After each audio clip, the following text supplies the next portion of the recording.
once again, Charles Gibson. And now, one of the biggest questions of life. What happens when it's over? Heaven? Hell? Nothing? Or might there be a fourth possibility, reincarnation? Could we come back as someone else? Here's Chris Cuomo with two down-to-earth parents who thought they understood the mysteries of life. That is, until their toddler began to talk. On March 3rd, 1945, a 21-year-old Navy fighter pilot on a mission over the Pacific was shot down by Japanese artillery.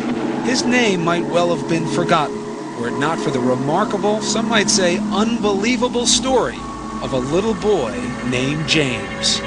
Okay, this is really tough. I need somebody to help me. All right, I'm the volunteer. What do you want me to do? Okay, I'll just go climb this thing and you have to hold me in case I fall. Done.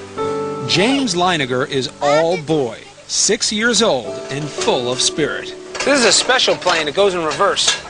You don't see a lot of that. James knows a lot about planes, especially war planes. What kind of airplane is that? It's a Corsair. His parents, Andrea and Bruce Leiniger, say from an early age James would play with nothing else. He was obsessed with airplanes. If you look around the house, that's all you'll see. Airplanes, helicopters, aircraft carriers. But then, when he was 2, the planes James loved suddenly began to give him frequent and frightening nightmares. I'd wake him up and he'd be screaming and he'd always be laying on his back, kicking his feet up at the ceiling. And I'd say, "Baby, what were you dreaming about?" And he'd say, "Airplane crash on fire, little man can't get out." They sound like typical kiddie nightmares, but Andrea says they went on the same way for months. Maybe too much TV. But James was just 2, and his parents say only watching Barney and Teletubbies. Teletubbies! And Andrea and Bruce say they weren't watching World War II documentaries or conversing about military history. This is an F-18? No, that one. So what explains the nightmares and James's strange obsession with airplanes?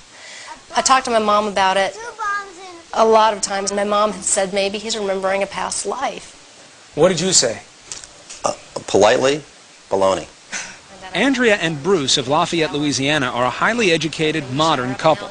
To them, the possibility that their little son James was manifesting signs of a former life was, well, a little out there. You know, having a past life is not the initial conclusion that you come to.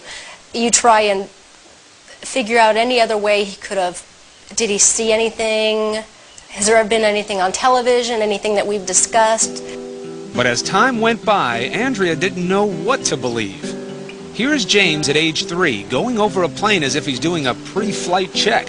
He would continue to say and do things that were puzzling, like the time his mom bought him a toy airplane. And I said, "Oh, look, there's a bomb on the bottom of it." He said, "That's not a bomb, Mama, that's a drop tank." A drop tank?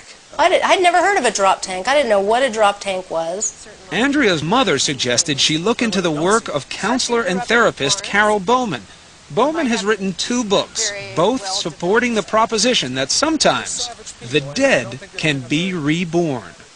We are taught from a very early age in this culture, in the Judeo-Christian culture, that reincarnation doesn't exist.